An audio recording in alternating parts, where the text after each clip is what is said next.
ഇത്രയും പേരാണ് ഇന്നത്തെ ഭാരത് സേവ ഉപഹാരത്തിന് അർഹരായിട്ടുള്ളത്. എല്ലാവർക്കും ഒരിക്കൽ കൂടി സ്വാഗതം. അടുത്ത ഈ ചടങ്ങിന് ആശംസ അർപ്പിക്കുന്നതിനായി ശ്രീമതി ജസീന്ത മോറിസിനെ സ്നേഹപൂർവ്വം ക്ഷണിക്കുന്നു.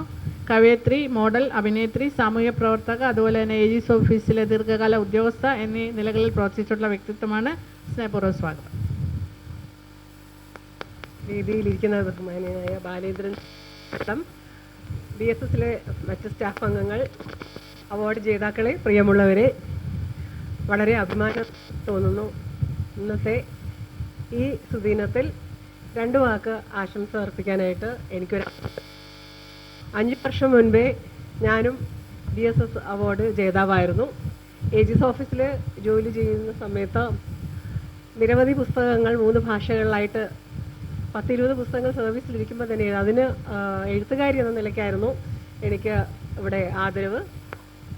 അതേ തുടർന്ന് ഞാൻ ഷോർട്ട് ഫിലിംസും ആൽബംസും ഡോക്യുമെൻ്ററിയും ഒക്കെ നിർമ്മിക്കുമായിരുന്നു. ഇപ്പോൾ റിട്ടയർ ആയതിനു ശേഷം വളരെ സജീവമായി പ്രവർത്തിച്ചു വരുന്നു. അതിൻ്റെ കൂട്ടത്തിൽ കഴിഞ്ഞ 5 വർഷമായി എനിക്ക് ഈ മഹനീയമായ അവാർഡ് ലഭിച്ചതിന് ശേഷം അതിൻ്റെ മഹത്വം മനസ്സിലാക്കിയത് കൊണ്ട് തന്നെ ഇത്തരത്തിൽ ഈ മഹനീയ മുഹൂർത്തത്തിൻ്റെ സാക്ഷികളാക്കാൻ വേണ്ടി ഞാൻ 350 ആൾക്കാരെയോളം കഴിവുള്ളവരെ ഈ അവാർഡിന് അർഹതയാക്കാൻ ഞാൻ വഴിയൊരുക്കിയിട്ടുണ്ട്. ഇത്തവണയും ഞാൻ ശുപാർശ ചെയ്ത ആൾക്കാരുണ്ട്. അതിൽ എടുത്തു പറയണമെങ്കിൽ ഇവിടെ വരുമ്പോഴാണ് കാണുന്നത് വ്യത്യസ്ത മേഖലകൾ എന്ന് പറയുമ്പോഴത്തേക്ക് സാധാരണ ഒരു അവാർഡ് ഫംഗ്ഷൻ പോലെയല്ല. ഇവിടെ അവാർഡ് ജേതാക്കൾക്കാണ് മുൻഗണന, അവരെയാണ് മുന്നിലിരുത്തുന്നത്. ഞങ്ങളെപ്പോലുള്ളൊരു പിന്നിലാണ്. സാധാരണ പരിപാടികൾക്കൊക്കെ പോകുമ്പോൾ നമുക്കറിയാം അത് ഉദ്ഘാടനം ചെയ്യാൻ വരുന്നവരും അതിനെക്കുറിച്ച് സംസാരിക്കാനായിട്ട് അത് സ്റ്റേജിലിരിക്കുന്നവർക്കാണ് പ്രാധാന്യം. ഇവിടെ അങ്ങനെയല്ല. ഇവിടെ ചെയർമാൻ ഇങ്ങനെ ഇരിക്കുന്നു, അദ്ദേഹം തന്നെയാണ് നിങ്ങൾക്ക് അവാർഡ് തരുന്നത്. നിങ്ങൾക്ക് പ്രാധാന്യം നൽകിക്കൊണ്ട് നിങ്ങളുടെ ബയോഡേറ്റ വായിച്ച് നിങ്ങളെ തിരിച്ചറിയുന്ന രീതിയിൽ മറ്റുള്ളവർ അതറിയുന്ന രീതിയിൽ നിങ്ങൾക്ക് വാല്യൂ തരുന്നൊരു മഹനീയ പരിപാടിയാണ്. അപ്പോൾ ഞാൻ കുറേ ഷോർട്ട് ഫിലിംസ് ആൽബം നിർമ്മിക്കുന്നതിൻ്റെ ഇടയിൽ നിരവധി സിനിമകളിലും സീരിയലിലും ഒക്കെ ആക്ട് ചെയ്തിട്ടുള്ള ഒരു പേഴ്സണായിരുന്നു. എൻ്റെ കയ്യിൽ ആക്ട് ചെയ്യാൻ വന്നപ്പോഴത്തേക്കാണ് ആ കഴിവ് ഞാൻ മനസ്സിലാക്കിയത്. അപ്പോൾ ഇപ്രാവശ്യം ഞാൻ റെക്കമെൻഡ് ചെയ്ത സലാം കുന്നത്ത് എന്ന് പറഞ്ഞ അദ്ദേഹം എപ്പോഴേ 10-20 വർഷമായിട്ട് അങ്ങനെ അഭിനയിക്കുന്നുണ്ട്. പക്ഷേ അദ്ദേഹത്തിന് ഇത്തരത്തിലുള്ളൊരു പുരസ്കാരത്തിന് ആരും നോമിനേറ്റ് ചെയ്തിട്ടില്ല. അപ്പോൾ ഞാൻ വിചാരിച്ചു ഇങ്ങനെ കഴിവുള്ള ആൾക്കാരെയൊക്കെ തിരിച്ചറിഞ്ഞ് നമ്മൾ ഇങ്ങനെ കൊണ്ട് ഈ മഹത്വമുള്ള അവാർഡ് ലഭിക്കട്ടെ. അതുപോലെ തന്നെ മറ്റൊരു പേഴ്സൺ ഇപ്രാവശ്യം ആരും ഈ മേഖലയിൽ ചിന്തിക്കാറില്ല, ഒന്നുമില്ല. ട്രാൻസ്ലേഷൻ വർക്ക് ഭയങ്കര ടഫാണ്. 2 ലാംഗ്വേജ് നന്നായിട്ട് അറിഞ്ഞാൽ മാത്രമേ ട്രാൻസ്ലേറ്റ് ചെയ്യാൻ പറ്റുള്ളൂ. കാര്യം ഞാൻ 1-2 പുസ്തകങ്ങൾ ട്രാൻസ്ലേറ്റ് ചെയ്തിട്ടുണ്ട്. നമ്മൾ സ്വന്തമായിട്ട് 2 പുസ്തകം 3 പുസ്തകം എഴുതുന്നതിൻ്റെ സമയം വേണം ഒരു ബുക്ക് ട്രാൻസ്ലേറ്റ് ചെയ്യണമെങ്കിൽ. അപ്പോൾ അങ്ങനെ ഒരു ട്രാൻസ്ലേറ്ററിന് ഞാൻ പരിചയപ്പെടാനിടയിൽ എൻ്റെ ഷോർട്ട് ഫിലിമിന് എനിക്ക് ടൈമില്ലാത്തതുകൊണ്ട് ഞാൻ ഷോർട്ട് ഫിലിം സബ് ടൈറ്റിൽ ചെയ്യാനായിട്ട് കൊടുത്തു.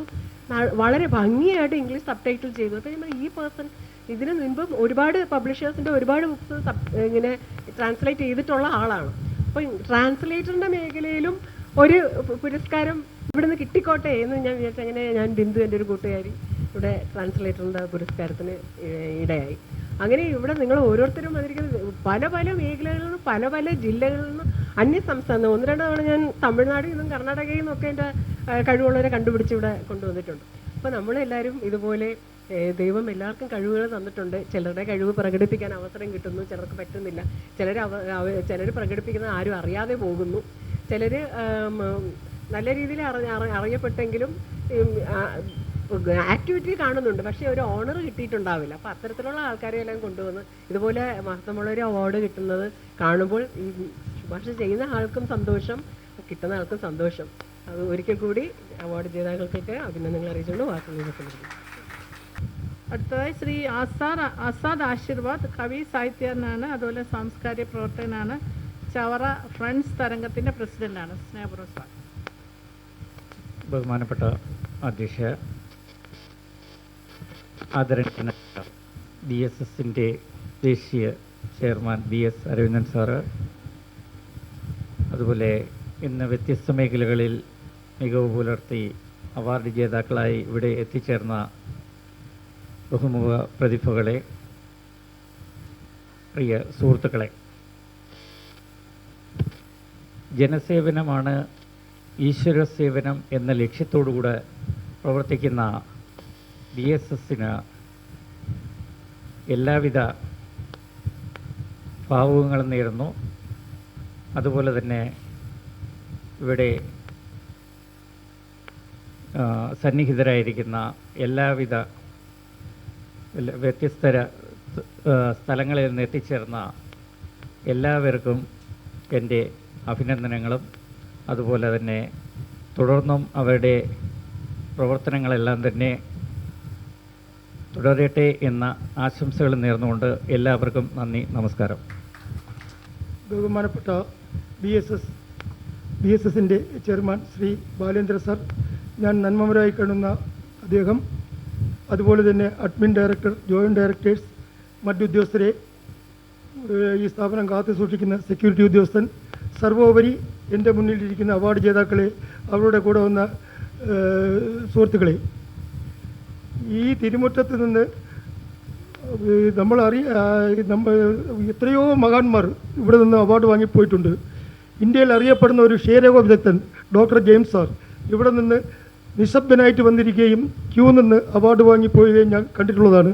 അതുപോലെ തന്നെ പമ്പയാറ്റിൻ്റെ ഇക്കരെ നിന്നും അക്കരെ നീന്തി കിടന്നൊരു ബാലൻ, 14 വയസ്സുള്ള ഒരു ബാലൻ, ജന്മനാ 2 കൈപ്പത്തി നഷ്ടപ്പെട്ട ഒരു ബാലൻ വന്ന് അവാർഡ് വാങ്ങിപ്പോയിട്ടുള്ളത് ഞാൻ കണ്ടിട്ടുള്ളതാണ്. അതുപോലെ തന്നെ ഈ മരക്കപ്പൽ ശില്പി എന്ന് ഞാൻ കേട്ടിട്ടേ ഉള്ളൂ, കണ്ടിട്ടില്ല. ഇപ്പോൾ ഒരാൾ ഇവിടെ വന്നിട്ടുണ്ട്.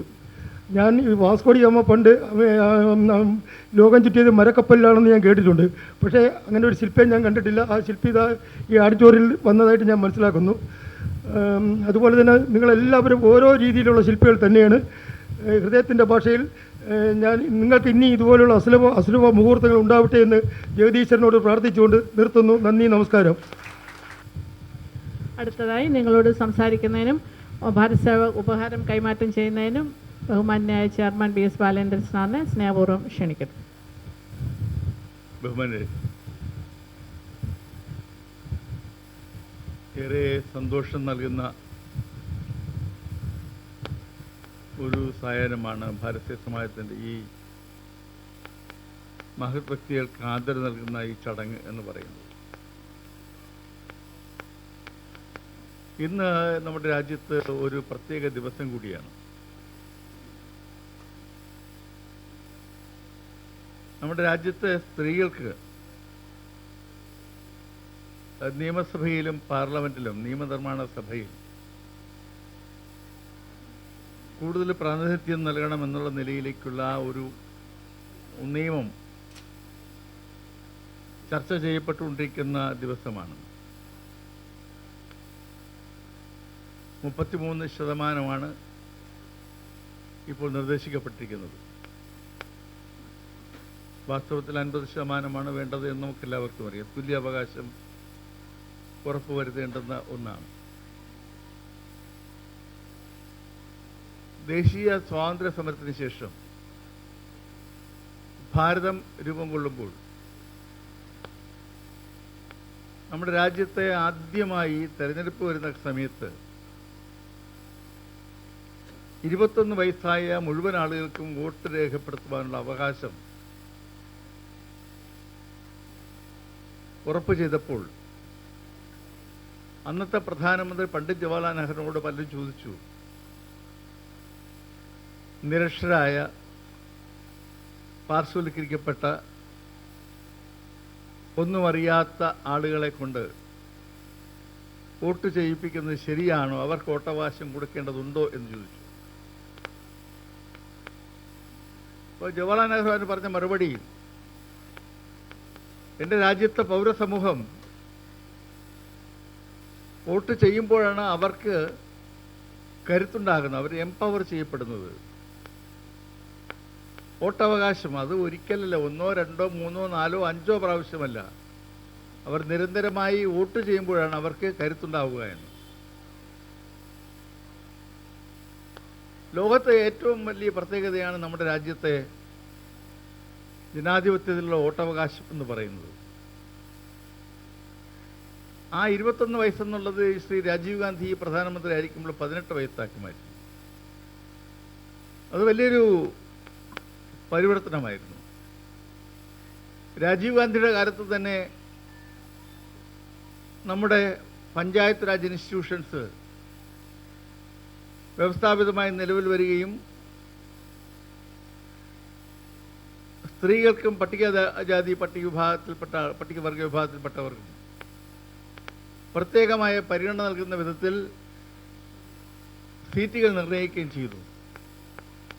പല സംസ്ഥാനങ്ങളിൽ 50% പ്രാദേശികമായ ലോക്കൽ ബോഡീസിലെ പങ്കാളിത്തം. കേരളത്തിൽ അത് 50%. അന്നു മുതൽ നാം കേൾക്കുന്ന ഒന്നാണ് നിയമസഭയിലും പാർലമെന്റിലും നമ്മുടെ രാജ്യത്തെ സ്ത്രീകൾക്ക് തുല്യ അവകാശം വേണം, അവർക്ക് കൂടുതൽ അവസരം വേണമെന്നുള്ളത്. പലപ്പോഴും സ്ത്രീ പ്രാതിനിധ്യത്തിന് വേണ്ടിയുള്ള ശബ്ദം ഉയരുമെങ്കിലും പാർലമെന്റിൽ അത് അലസിപ്പോവുകയാണ് പതിവ്. പല പല കാരണങ്ങൾ പറഞ്ഞുകൊണ്ട് അലസിപ്പോവുകയാണ് പതിവ്. ഇപ്പോൾ എന്താകും എന്ന് എനിക്കറിയത്തില്ല. പക്ഷേ ഇന്നൊരു ചരിത്രപരമായി ആ ബില്ല് അവതരിപ്പിക്കപ്പെട്ട് ചർച്ച നടക്കുന്ന ദിവസമാണ്. നമ്മുടെ രാജ്യത്തെ വനിതകളുടെ പൊതുവായ അവസ്ഥ പരിശോധിച്ചാൽ ഏതാണ്ട് 40 കോടിയിലധികം സ്ത്രീകൾ, ഭൂരിപക്ഷം ആളുകൾ, പലരും തന്നെ 10ാം ക്ലാസ് പോലും പഠിക്കാത്ത അൺസ്കിൽഡ് ആയിട്ടുള്ള ആളുകളാണ്. അൺസ്കിൽഡ് എന്ന് വെച്ചാൽ യാതൊരു തൊഴിലും അറിയാത്ത ആളുകൾ, അൺസ്കിൽഡ് ആയിട്ടുള്ള ആളുകൾ നമ്മുടെ രാജ്യത്തുണ്ട്. ഇവരെയൊക്കെ തന്നെ ഏതെങ്കിലും മേഖലയിൽ സ്കിൽഡാക്കി മാറ്റണമെന്നുള്ള ഒരു ദൗത്യം ഭാരത സമാജ് പോലുള്ള ഒരു പ്രസ്ഥാനം വളരെ ഗൗരവപൂർവ്വമാണ് രാജ്യത്തെമ്പാടും കർമ്മപരിപാടികൾ ആവിഷ്കരിച്ചുകൊണ്ട് നടപ്പിലാക്കി വരുന്നത്. ഏതെങ്കിലും ഒരു തൊഴിൽ മേഖലയിൽ അവരെ സ്കിൽഡാക്കി മാറ്റുക എന്നുള്ളതാണ്. അതിന് Bharat Antyodaya skill education programme, base എന്നൊരു പ്രോഗ്രാം പോലും ഭാരത സമാജ് അതിലേക്ക് വേണ്ടി തയ്യാറാക്കിയിട്ടുണ്ട്. കേരളമല്ല, മറ്റ് സംസ്ഥാനങ്ങൾ നമുക്കെല്ലാവർക്കും അറിയാം. വടക്കേന്ത്യ സംസ്ഥാനങ്ങളിൽ സ്ത്രീകൾ പലരും വളരെ പിന്നോക്കം നിൽക്കുന്ന അവസ്ഥയാണ്. അവിടേക്ക് പുതിയ വെളിച്ചം പോലെ സ്ത്രീ പ്രാതിനിധ്യം പാർലമെന്റിലും നിയമസഭയിലും വർദ്ധിക്കുന്നതുൾപ്പെടെ എല്ലായിടങ്ങളിലും, നമ്മുടെ ജുഡീഷ്യറിയിലായാലും ഭരണനിർവഹണ രംഗത്തായാലും ഒക്കെ തന്നെ സ്ത്രീകൾക്ക് വർദ്ധിച്ച പങ്കാളിത്തം വരും കാലഘട്ടങ്ങളിൽ ഉണ്ടാകുമെന്നുള്ള തന്നെയാണ് നമ്മുടെയൊക്കെ പ്രതീക്ഷ. തുല്യാവകാശം, തുല്യനീതി, തുല്യ അവസരം എന്നത് ഭരണഘടനയിൽ എഴുതി ചേർക്കപ്പെട്ടിട്ടുള്ള പ്രധാന കാര്യമാണ്. ആ പ്രധാന കാര്യം ഇനിയും ഒരു സ്വപ്നം മാത്രമാണ് നമുക്ക് എല്ലാവർക്കും അറിയാം. ഇവിടെ ഇരിക്കുന്ന മഹത്തുക്കളായ പ്രഗത്ഭമതികളായ വ്യക്തികൾ, ഇവരെല്ലാവരും തന്നെ ഭാരതത്തെ ബിൽഡപ്പ് ചെയ്യുവാൻ വേണ്ടി, ഭാരതത്തെ കെട്ടിപ്പടുക്കുവാൻ വേണ്ടി നിങ്ങളുടേതായ സംഭാവനകൾ നിർവഹിച്ചിട്ടുള്ള ആളുകളാണ്. ഭാരതം ഡിമോണിറ്റൈസേഷൻ നടപ്പിലാക്കുമ്പോൾ നമ്മുടെ മുൻ പ്രധാനമന്ത്രി ഡോക്ടർ മൻമോഹൻ സിംഗും RBIയുടെ മുൻ ഗവർണർ രഘുറാമും ഒക്കെ പറഞ്ഞു, ഭാരതം സാമ്പത്തികമായി കുപ്പുകുത്താൻ പോവുകയാണ്. പക്ഷെ നാം കാണാത്ത ഒരു പുതിയ സാമ്പത്തിക ശാസ്ത്രം നമ്മുടെ രാജ്യത്ത് ഉദയം ചെയ്തു. ആഗോളവൽക്കരണത്തിൻ്റെയും ഉദാരവൽക്കരണത്തിൻ്റെയും പശ്ചാത്തലം ഉപയോഗപ്പെടുത്തിക്കൊണ്ട് വമ്പിച്ച തോതിലുള്ള നിക്ഷേപം ഉണ്ടാവുകയും ലോകത്ത് ഇപ്പോൾ ഒരു പ്രധാന സാമ്പത്തിക ശക്തിയായി ഭാരതത്തെ ഉയർത്തിക്കൊണ്ടുവരുവാൻ ഉള്ള ശ്രമം നമ്മുടെ രാജ്യത്ത് നടക്കുകയാണ്. ഇപ്പോൾ നമ്മുടെ രാജ്യം രണ്ടാമതാണോ മൂന്നാമതാണോ ഒന്നാമത് എന്ന് എത്തിച്ചേരുമെന്ന് നാം ഇങ്ങനെ താല്പര്യപൂർവ്വം നോക്കുകയാണ്. ഇന്ത്യൻ റുപ്പി വിനിമയ രംഗത്ത് ഡോളറിനെയും യൂറോയും പോലെ ഒരു പ്രധാന കറൻസിയായി ലോകം അംഗീകരിക്കപ്പെടുന്ന നിലയിലേക്കുള്ള മാറ്റം സംഭവിച്ചുകൊണ്ടിരിക്കുകയാണ്. ബ്രിക്സ് രാജ്യങ്ങൾ ഉൾപ്പെടെയുള്ള രാജ്യങ്ങൾ റുപ്പിയെ ഡോളറിനെയും യൂറോയും പോലെ അംഗീകരിക്കുന്ന ഒരു സാഹചര്യം ലോകത്ത് ഉണ്ടായിക്കൊണ്ടിരിക്കുകയാണ്. ഇന്ത്യയുടെ സമ്പദ്ഘടനയിലും വലിയ മാറ്റം സംഭവിക്കുകയാണ്. അപ്പോൾ ഈ ലോകത്തെ ഒന്നാം കിട രാജ്യമായി, അല്ലെങ്കിൽ ആദ്യത്തെ പട്ടികയിലുള്ള വികസിത രാജ്യമായി നാം മാറുന്നു എന്ന് പറയുമ്പോൾ, സ്വാതന്ത്ര്യത്തിൻ്റെ 75 വർഷം നമ്മൾ പിന്നിട്ടു. അടുത്ത് നാം 80-ാം വർഷത്തിലേക്ക് കടക്കുകയാണ്. അപ്പോൾ ഇതിങ്ങനെ മുന്നോട്ട് പോകുമ്പോൾ ഈ രാജ്യം ഇങ്ങനെ വളർന്നു വന്നതിൻ്റെ പിന്നിൽ കേവലം ഒരു രാഷ്ട്രീയ നേതൃത്വമോ ഏതെങ്കിലും രാഷ്ട്രീയ നേതാക്കന്മാരോ മാത്രമല്ല എന്ന് നമുക്ക് എല്ലാവർക്കും അറിയാം. ഈ രാജ്യത്തെ പൗരസമൂഹത്തെ മുന്നോട്ട് നയിച്ച ധാരാളം വ്യക്തികൾ, ചെറുതും വലുതുമായിട്ടുള്ള പ്രവർത്തികൾ, കവികൾ, സാഹിത്യകാരന്മാർ, സാംസ്കാരിക പ്രവർത്തകർ, നിർമ്മാണ പ്രവർത്തകർ, എഞ്ചിനീയർമാർ, ഡോക്ടർമാർ, അഭിഭാഷകർ, അധ്യാപകർ തുടങ്ങി സമൂഹത്തിൻ്റെ വിവിധ തലങ്ങളിലുള്ള ആളുകൾ, അവരെ മറ്റുള്ളവരെ ബോധവൽക്കരിക്കുവാൻ ഒരാളെയെങ്കിലും കൈപിടിച്ചുയർത്തുവാൻ കഴിയുന്ന നിലയിലുള്ള കർമ്മപരിപാടി ഏറ്റെടുത്തുകൊണ്ടുള്ള പ്രവർത്തനമാണ് നമ്മുടെ രാജ്യത്തെ മുന്നോട്ട് നയിക്കുന്നത്. അങ്ങനെയാണ് ഭാരത് നിർമ്മാണം എന്ന് പറയുന്ന പ്രക്രിയ നടക്കുന്നത്. ആ ഭാരത് നിർമ്മാണത്തിൽ പങ്കെടുക്കുന്ന മഹത് വ്യക്തികൾ ഇവിടെ ഫോക്ലോർ അക്കാഡമിയുടെ അംഗീകാരം കിട്ടിയുള്ള ഡോക്ടർ കണ്ണൻ ഇവിടെ വന്നു. ഫോക്ലോർ എന്ന് കേൾക്കുമ്പോൾ നമുക്ക് തോന്നും ഇതൊരു ഏതോ ഒരു പഴഞ്ചൻ കലയാണ് പലർക്കും. പക്ഷേ പരമ്പരാഗതമായി എത്രയോ കാലമായി, നൂറ്റാണ്ടുകളായി നമ്മുടെ സംസ്കാരത്തെ ഏറ്റവും സ്വാധീനിച്ചിട്ടുള്ള ഒരു കലയാണ്. അതിലൂടെ കമ്മ്യൂണിക്കേറ്റ് ചെയ്യുന്ന ആശയം വളരെ വലുതാണ്. അത് കെടാതെ കാത്തു സൂക്ഷിച്ചുകൊണ്ട് അതിനെ പ്രചരിപ്പിക്കുവാൻ സമർപ്പിതമായ ഒരു ജീവിതമാണ് അദ്ദേഹത്തെ പോലുള്ള ആളുകൾ നടത്തുന്നത്. അന്യം നിന്ന് പോകുന്ന പല കലാരൂപങ്ങളെയും പല ആചാര രീതികളെയും തന്നെ മുറുകെ പിടിക്കുവാനും അത് ഉയർത്തിക്കൊണ്ടുവരുവാനും നടത്തുന്ന ശ്രമങ്ങൾ അത്ഭുതകരമാണ്. അതുപോലെ ഒരു കുട്ടി കണ്ടു 10,000 കവിതകൾ എഴുതിയിരുന്നു. എന്നെ ഞെട്ടിപ്പിച്ചു. 10,000 കവിതകൾ. എങ്ങനെ ഈ 10,000 കവിത എഴുതിയത്? 2 കൈ വെച്ച് എഴുതുമായിരുന്നു. എങ്ങനെ 10,000 കവിതകളും 250 കഥകളും എഴുതിയെന്ന്? എങ്ങനെ 2 കൈ കൊണ്ട് ഇടുമായിരുന്നു കവിതകൾ? അത്ഭുതം തോന്നുന്നു. 10,000 കവിതകൾ. ഇവിടെ പുല്ലൂരുള്ള ബൃന്ദ എന്നൊരു കവിയത്രിയോട് വന്നിരുന്നു ഇടയ്ക്ക്. അവർ ലോകത്തെ ഏറ്റവും വലിയ കവിതാ പുസ്തകം എന്ന് പറഞ്ഞ് പ്രസിദ്ധീകരിച്ചത് 3500 കവിതകളാണ് ഒരു പുസ്തകം. ഇത് 10,000 കവിത എന്ന് പറയുന്നത് സങ്കല്പിക്കാൻ പറ്റാത്തൊരു കാര്യമാണ്. ഇങ്ങനെ കവിത എഴുതിക്കൊണ്ടേയിരിക്കുകയാണ്. ഊണിലും ഉറക്കത്തിലും ഉണ്ണുമ്പോഴും ഉടുക്കുമ്പോഴും എപ്പോഴും കവിത എഴുതുക എന്ന് പറയുന്നത്, കവിത എഴുതിക്കൊണ്ടിരിക്കുക. ഇതുള്ള പ്രതിഭകൾ എത്ര പ്രതിഭകളാണ് ഇവിടെ വന്നത്. എത്ര മഹാന്മാർ, എത്ര മഹത് വ്യക്തികൾ ഇവിടെ വന്നുപോയി. എത്ര ആളുകൾ. ഈ ആളുകളെയൊക്കെ കാണുമ്പോൾ, നിങ്ങളുടെയൊക്കെ അടുത്ത് നിൽക്കുമ്പോൾ, നിങ്ങളിൽ നിന്നുള്ള റൈസ്, നിങ്ങളിൽ നിന്നുള്ള പ്രകാശം ഈ അങ്കണത്തിൽ വന്ന് നിറയുമ്പോൾ ഈ അങ്കണം ധന്യമാവുകയാണ്. നിങ്ങളെ ഭാരതീയ സമാജത്തിന് മേൽ അഭിവാദ്യം ചെയ്യാൻ ആഗ്രഹിക്കുകയാണ്. ഹൃദയപൂർവ്വം അഭിവാദ്യം ചെയ്യാൻ ആഗ്രഹിക്കുകയാണ്. അതുപോലെ ഒരാൾ, കുട്ടിയുടെ പേര് ഞാൻ വിട്ടുപോയി, ആ ടെറസിൽ 5 സെൻറ്റ് ടെറസിൽ കൃഷി ചെയ്യുന്നു. അത് കൊച്ചുമകളെ കറ്റാർ വാഴ കൃഷിക്ക് പ്രേരിപ്പിക്കുന്നു. കൃഷി ചെയ്യാൻ ഭൂമി 5 സെൻറ്റ് ഭൂമിയിൽ നിന്ന് എത്ര രൂപ കിട്ടും? എത്ര രൂപ വരുമാനം ഉണ്ടാക്കിയിട്ടുണ്ട്? ടെറസിൽ കൃഷിയിൽ എത്ര വരുമാനം ഉണ്ടാക്കിയിട്ടുണ്ട്? 10,000 രൂപ. ഇവിടെ എത്രയേ ഭൂമി തരിശേ കിടക്കുന്നു. പക്ഷെ അദ്ദേഹം കണ്ടോ, തൻ്റെ ടെറസ് ഒരു 10,000 രൂപയ്ക്ക് വരുമാനം ഉണ്ടാക്കാൻ കഴിയുന്ന ഒരു സ്പേസാക്കി മാറ്റി.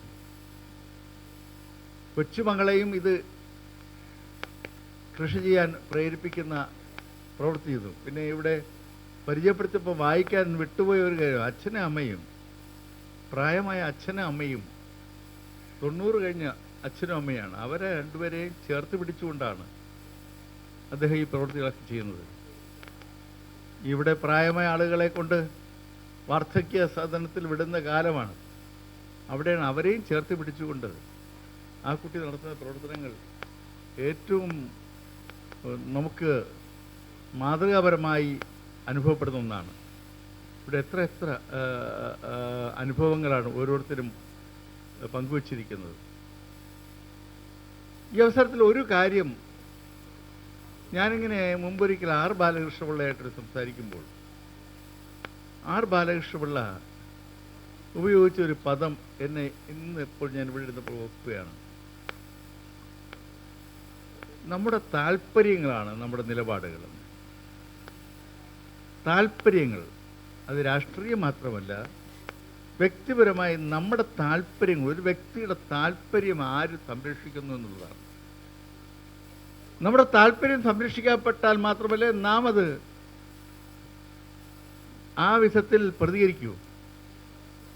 താല്പര്യം സംരക്ഷിക്കപ്പെടാത്ത ഇടങ്ങളിൽ നാം നിൽക്കാറില്ല പലരും.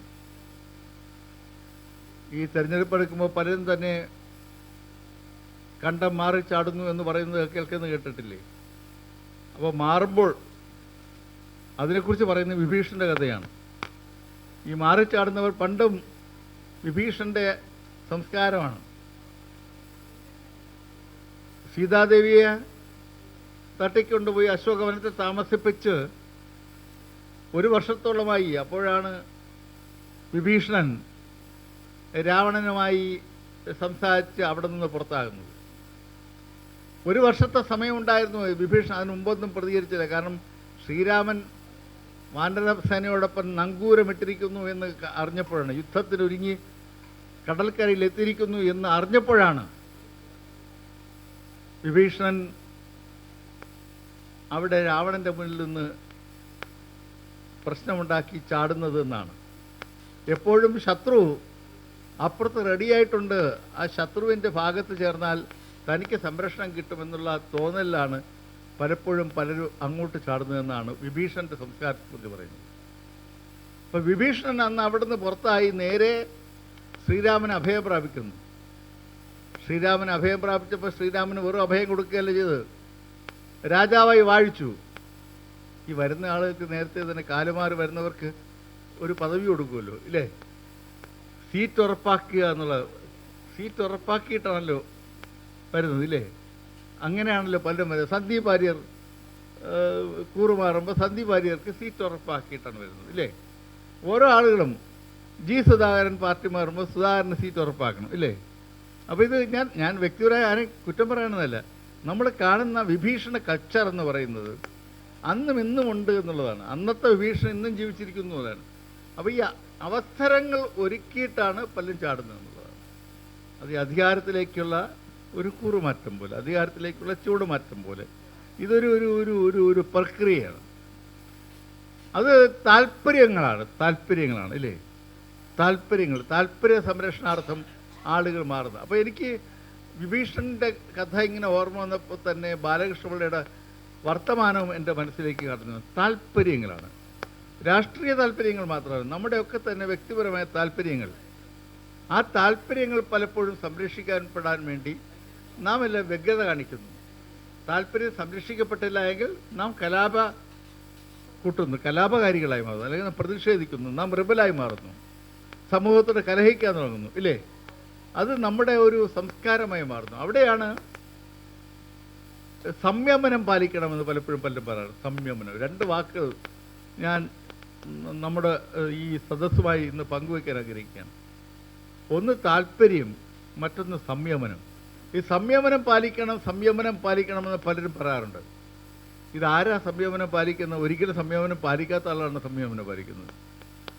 ട്രംപ് സംയമനം പാലിക്കണമെന്ന് ആരെങ്കിലും പറഞ്ഞാൽ ട്രംപ് കേൾക്കുമോ? അല്ലെങ്കിൽ ട്രംപ് മറ്റുള്ളവരോട് പറഞ്ഞു സംയമനം പാലിക്കണം, എനിക്ക് നോബൽ സമ്മാനത്തിന് അർഹനാണ്, ഞാൻ സമാധാനത്തിൻ്റെ വക്താവാണ് ഇല്ലേ? അപ്പോൾ സംയമനം പാലിക്കണം. എനിക്ക് പല നമ്മുടെ രാഷ്ട്രതന്ത്രജ്ഞന്മാരും നേതാക്കന്മാരറിയാം. സംയമനം പാലിക്കണം എന്ന് പലരും പറയാറുണ്ട്.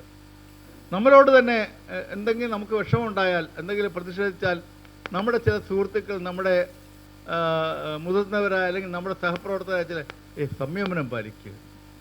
അപ്പോൾ ഇവർക്ക് നേരിട്ട് അഫക്ഷൻ, അവർക്ക് ഒരു പ്രശ്നമുണ്ടായാൽ അവർക്ക് സംയമനം പാലിക്കാനാവും. അപ്പോൾ ഈ സംയമനം എന്നത് അനിവാര്യമായ ഒരു ആവശ്യമാണ് ജീവിതത്തിൽ എന്നുള്ളതാണ്.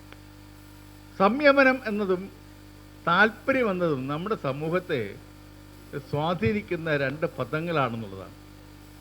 ഭാരത് സേവകളായ നമ്മുടെ ഇന്നിവിടെ കൂടിയിട്ടുള്ള മഹത്തുക്കളായ വ്യക്തികൾ വ്യക്തിജീവിതത്തിലും പൊതുജീവിതത്തിലും സംയമനം പാലിക്കുകയും മറ്റ് ബഹുജനങ്ങളുടെ മറ്റുള്ളവരുടെ താല്പര്യം സംരക്ഷിക്കാൻ വേണ്ടി സന്നദ്ധരാകുകയും ചെയ്യുന്നവരാണ് എന്നാണ് നമ്മുടെ പ്രതീക്ഷ. കാരണം മറ്റുള്ളവരെ കേൾക്കുവാനും അറിയുവാനും അവർക്ക് വേണ്ടി പ്രതികരിക്കുവാനും അവരുടെ ശബ്ദമായി മാറാനും അവരുടെ നാവായി കൈയായി ഒക്കെ മാറുവാൻ കഴിയുന്ന വ്യക്തിത്വങ്ങളാണ് ഇവിടെ ഇരിക്കുന്ന ആളുകൾ ഭൂരിപക്ഷവും. മറ്റൊരാളെ പ്രോത്സാഹിപ്പിക്കാൻ ഒരു നർത്തകി ഇവിടെ എന്താണ് ചെയ്യുക എന്ന് നർത്തകി എത്ര ആളുകളാണ് മോട്ടിവേറ്റ് ചെയ്ത് അവർ നമ്മുടെ രാജ്യത്തെ കലാപ്രോത്സാഹനത്തിന് വേണ്ടി രാജ്യത്തിൻ്റെ സാംസ്കാരിക വളർച്ചയ്ക്ക് വേണ്ടിയുള്ള സംഭാവനയാണ്. ഇപ്പോൾ കരാട്ടെ അത് ഒരു ആയോധന കലയിലെ ഏറ്റവും പ്രതിരോധത്തിന് ഇപ്പോൾ വളർന്നു വന്ന എൻ്റെ കൊച്ചുമകൾ കഴിഞ്ഞ ദിവസം പറയുകയാണ് എനിക്ക് കരാട്ടെ പഠിക്കണമെന്ന്. കാരണം കുട്ടികളൊക്കെ സ്വയം പ്രതിരോധിക്കാനുള്ള ഒരു മാനസികാവസ്ഥ അവരുടെ ഉള്ളിൽ വളർന്നു വരുന്ന ഒരു കാലഘട്ടമാണ് നമുക്ക് കാണുന്നത്. അത് ഇത്തരം മാഷന്മാരുടെ പ്രവർത്തനത്തിലൂടെ പ്രചരണത്തിലൂടെ നമ്മുടെ സമൂഹത്തിൽ, കാരണം ഇപ്പോൾ പെൺകുട്ടികൾ പൊതുവിൽ അവർ തന്നെ സംരക്ഷിക്കുവാൻ വേണ്ടി തയ്യാറെടുക്കുന്ന ഒരു കാഴ്ച നമുക്ക് കാണാൻ കഴിയുന്നുള്ളതാണ്. ഇത്തരം പ്രവർത്തനങ്ങൾ ചെയ്യുന്ന മഹത്തുക്കളായ വ്യക്തികളെ ഇന്നിവിടെ ഒന്നിച്ച് കാണുവാൻ കഴിഞ്ഞു. ഇവിടെ ഡോക്ടർ ജെസിന്ത മോറിസ് ഇവിടെ സംസാരിക്കുമ്പോൾ പറഞ്ഞു, സമൂഹത്തിൻ്റെ വ്യത്യസ്ത തുറകളിൽപ്പെട്ട ആളുകളെ ഒന്നിച്ച് വിളിച്ചുകൂട്ടി ഇത്തരത്തിൽ പുരസ്കാരം നൽകുന്ന മറ്റൊരു ഇടം നമുക്ക് ഭാരതീയ സമാജത്തിൻ്റെ അല്ലാതെ മറ്റൊന്നും കാണാനാവില്ല. അപ്പോൾ അത് ഇവിടെ ഇത്തരത്തിൽ എല്ലാവരെയും വിളിച്ചുകൂട്ടി ഈ വിധത്തിൽ ഒരു പുരസ്കാരം നൽകുവാൻ കഴിയുന്നതിലുള്ള സന്തോഷം വളരെ വലുതാണ്. അത് വാക്കുകൾക്കപ്പുറമാണ്. എല്ലാവരെയും ഒരിക്കൽ കൂടി അഭിവാദ്യം ചെയ്തുകൊണ്ട് എൻ്റെ വാക്കുകൾ അവസാനിപ്പിക്കുന്നു. ജയ് ജഗത്. അടുത്ത പുരസ്കാര സമർപ്പണമായി ആണ് ആദ്യമായി doctor YV Kannan.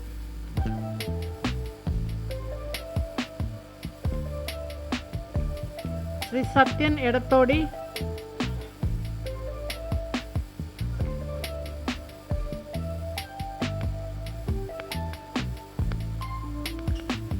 Shri Chandrasekharan YMC,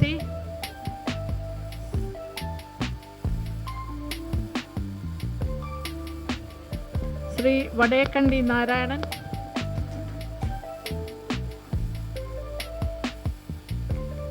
Shri PK Sankarankutty, Shri Mathew S Mangad Kandachira,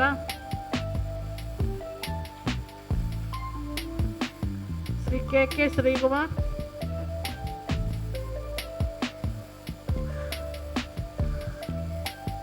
Shrimati Vimala Devi P,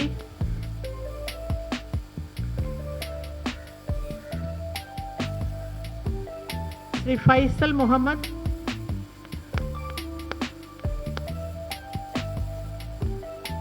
doctor professor Sajeev Mattathil,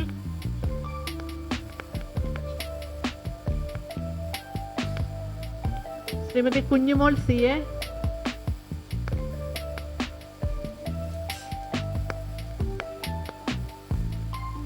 Shrimati Jinsha Basheer, Shri R Rajasekharan Nair,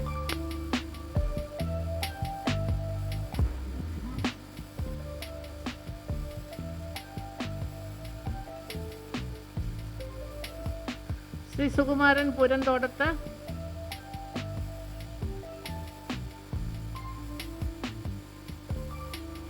Shri Rajmohan S,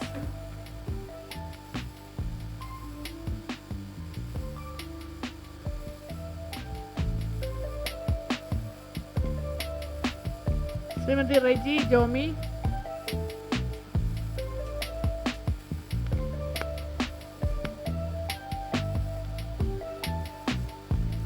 Shri Faisal AM,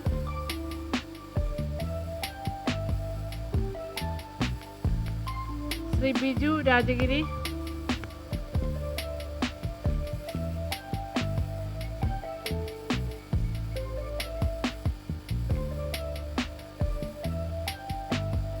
Shri Kannan K Poyilur,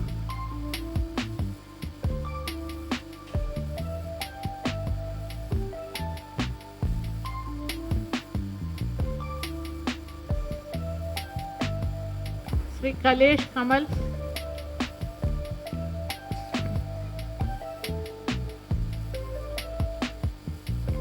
Shrimati K Mini,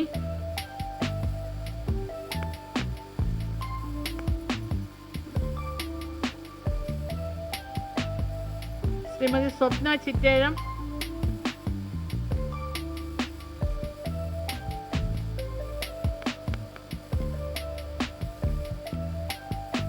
Shrimati Bindu S G Nath,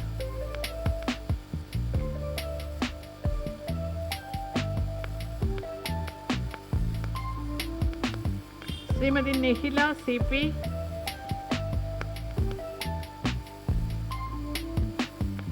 Shri Dileep C Sukumaran,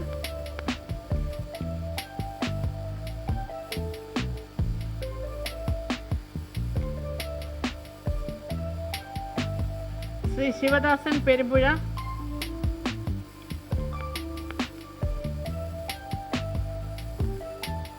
doctor Chandrika Sundaresan,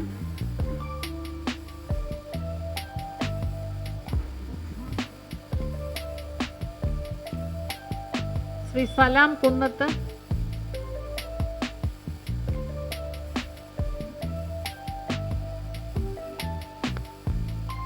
Shri Sanju Sahadevan, Shrimati Prem Suja ഇന്ദുമുഖി,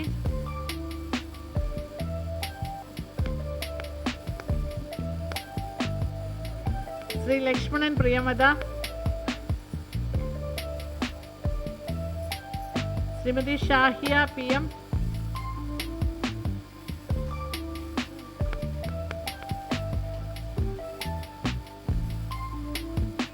Rukmini Ramakrishnan ടീച്ചറിൻ്റെ ഒരു കവിത അവതരിപ്പിക്കുന്നതിനായി ക്ഷണിക്കുന്നു. കേരളത്തിലെ പ്രതിഭാശാലികളും കലാപ്രവർത്തകരും സാഹിത്യകാരികളും സാഹിത്യകാരന്മാരും എന്ന് വേണ്ട സർവതോമുഖമായ ഒരു പ്രതിഭാസംഗമമാണ് ഇവിടെ നടന്നത്. എൻ്റെ കൺമുമ്പിൽ അരങ്ങേറിയത് എന്ന് ഞാൻ വിചാരിക്കുന്നതല്ല, അതൊരു പരമസത്യം. വർഷങ്ങൾക്ക് മുമ്പ് നിങ്ങളുടെ മുമ്പിൽ നിങ്ങൾ ഇന്ന് ഇരുന്നത് പോലെ ഈ സദസ്സിൽ ഇരുന്നവളാണ് ഞാനും എന്ന് അഭിമാനപുരസ്സരം സ്മരിക്കട്ടെ. അതിനിടയാക്കിയ എൻ്റെ പ്രിയങ്കരനായ സർവാദരണീയനായ ശ്രീ ബാലചന്ദ്രൻ സാറിനോടും സഹപ്രവർത്തകരോടും ഉള്ള എൻ്റെ അഭൂതപൂർവമായ ഏറ്റവും ശ്രേഷ്ഠമായ എൻ്റെ ആനന്ദം, എൻ്റെ ബഹുമാനം അറിയിക്കുകയാണ്. ഒപ്പം എനിക്ക് 2-3 പ്രാവശ്യം ഏറ്റവും നല്ല കവിതാരചനയ്ക്കുള്ള ആദരവും ഇവിടെ നിന്ന് ലഭിക്കുകയുണ്ടായി. അത് എൻ്റെ മാഹാത്മ്യമല്ല, സർവാദരണീയനായ ആ സാക്ഷാൽ ഭഗവാൻ അനുവദിച്ചു തന്ന ഒരു കാരുണ്യമെന്നോർത്തുകൊണ്ട് എൻ്റെ ഒരു യോഗാത്മക കവിത ആണ് ഇവിടെ അവതരിപ്പിക്കുന്നത്. എല്ലാവർക്കും ഇഷ്ടപ്പെടുമോ എന്ന് എനിക്കറിയില്ല. എന്നാലും ആ കവിതയുടെ പേര് ഹൃദയവിഭജിക എന്നാണ്.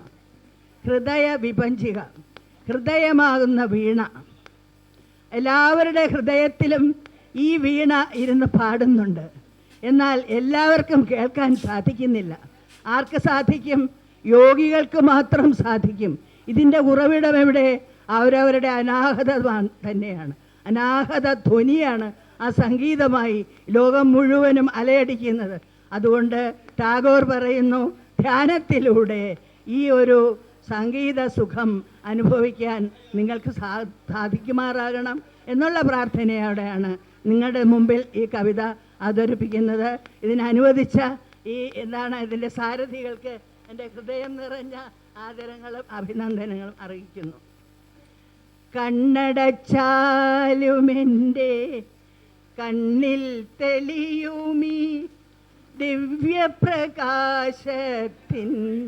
പ്രഭവമേതോ, നാദഭേദങ്ങൾ നിലയ്ക്കുമ്പോൾ എന്നോടെ ഹൃദയവിഭജിക മീട്ടുവതാരോ, ഹൃദയവിഭജിക മീട്ടുവതാരോ. കണ്ണടച്ചാലുമെൻ്റെ കണ്ണിൽ തെളിയുമീ ദിവ്യപ്രകാശത്തിൻ പ്രഭവമേതോ നാദഭേദങ്ങൾ നിലയ്ക്കുമ്പോൾ എന്നുടെ ഹൃദയവിപഞ്ചിക മീട്ടുവതാരോ ഹൃദയവിപഞ്ചിക മീട്ടുവതാരോ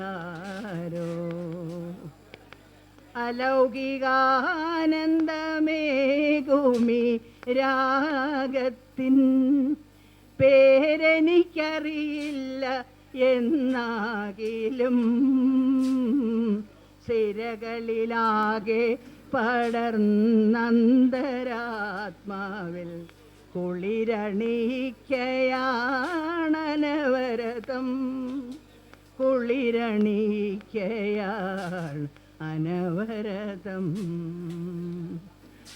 അനവദ്യമാധുര്യം കോരിച്ചൊരിഞ്ഞുകൊണ്ടെന്നെ ഉണർത്തുമീ മാസ്മര സംഗീതം ഉന്മത്തഭൃംഗമായി നൃത്തമാടിക്കുമോരത്ഭുത പ്രതിഭാസം എങ്ങു നിന്നോ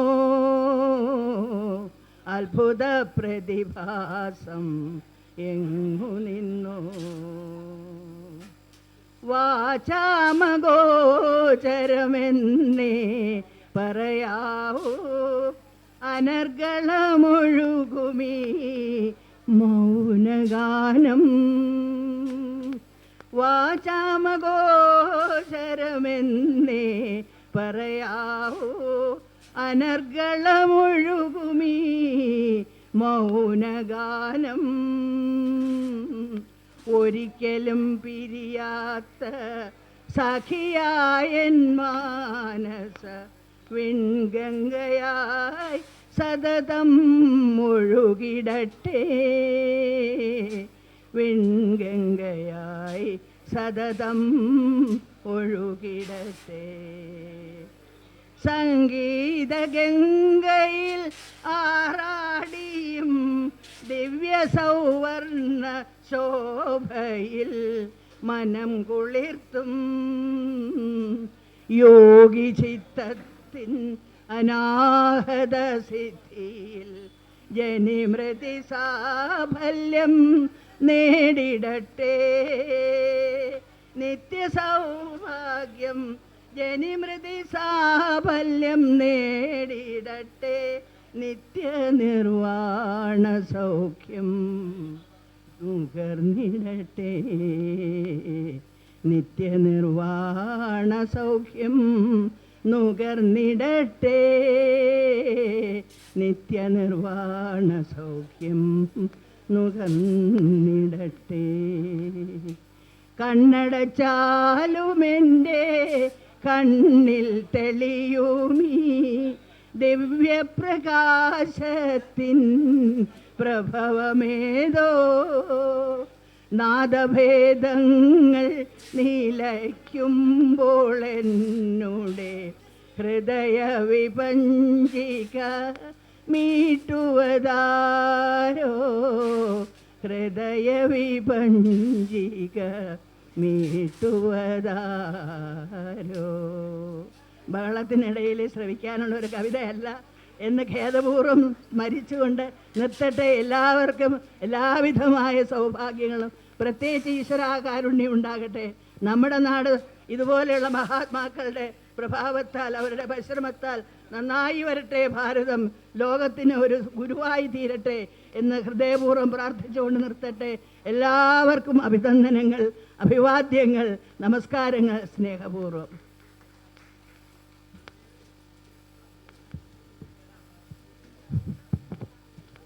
സർവാദരണീയനായ ഭാരത് സേവക് സമാജിൻ്റെ ദേശീയ ചെയർമാൻ ഡോക്ടർ BS ബാലചന്ദ്രൻ അവർകൾ, BSSൻ്റെ അഖിലേന്ത്യാ സെക്രട്ടറി ശ്രീമതി ജയ ശ്രീകുമാർ അവർകൾ, അവാർഡ് സ്വീകരിക്കുവാൻ ഇവിടെ എത്തിച്ചേർന്ന മഹത് വ്യക്തിത്വങ്ങളെ, ഭാരത് സേവക് ബഹുമതി സ്വീകരിക്കുവാൻ BSSൻ്റെ ക്ഷണം സ്വീകരിച്ച് ഇവിടെ എത്തിച്ചേരുകയും വളരെ സന്തോഷത്തോടെ അഭിമാനാർഹമായ ഈ ദേശീയ പുരസ്കാരം സ്വീകരിച്ചു കണ്ടതിൽ എനിക്ക് വളരെയധികം സന്തോഷമുണ്ട്. ചടങ്ങിൽ അധ്യക്ഷനായിരുന്ന ആദരണീയനായ BSSൻ്റെ അഖിലേന്ത്യാ ചെയർമാൻ ഡോക്ടർ BS ബാലചന്ദ്രൻ അവർക്ക് BSSൻ്റെ പേരിലും എൻ്റെ പേരിലും ഹൃദ്യമായ നന്ദി രേഖപ്പെടുത്തുന്നു. BSSൻ്റെ ദേശീയ സെക്രട്ടറി ശ്രീമതി ജയ ശ്രീകുമാർ അവർക്ക് BSSൻ്റെ പേരിലും എൻ്റെ പേരിലും ഹൃദ്യമായ നന്ദി രേഖപ്പെടുത്തുന്നു. ഡയറക്ടർ ജനറൽ ശ്രീമതി മഞ്ജു ശ്രീകണ്ഠൻ, ശ്രീമതി സിന്ധു മധു, ആദരവ് എന്നിവർക്ക് BSSൻ്റെ പേരിൽ ഹൃദ്യമായ നന്ദി രേഖപ്പെടുത്തുന്നു.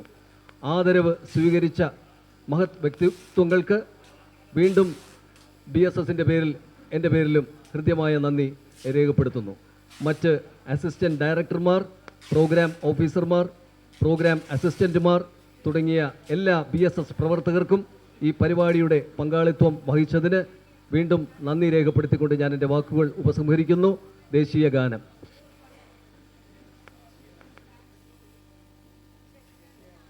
जनगण मन अधिनायक जय हे भारत भाग्य विधाता पंजाब सिंध गुजरात मराठा द्राविड उत्कल बंगा विंध्य हिमाचल यमुना गंगा उच्चल जलधि तरंगा तव शुभ नामे जागे तव शुभ आशीष मांगे गाहे तव जय गाथा जन गण मंगलदायक जय हे भारत भाग्य विधाता जय हे जय हे जय हे जय जय जय जय हे